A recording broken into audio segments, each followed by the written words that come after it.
Hotden update. And congrats sa Hotden. Naka 245 million na sa loob ng 3 araw. Grabe yun.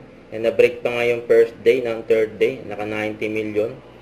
And another milestone para sa Hotden. Ito yung highlight ng Hotden.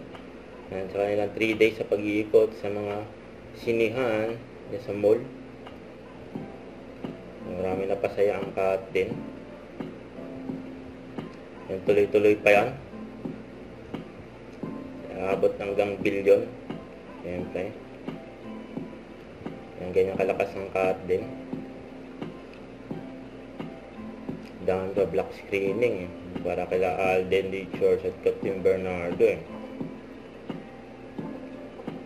dami nilang pinuntang mall.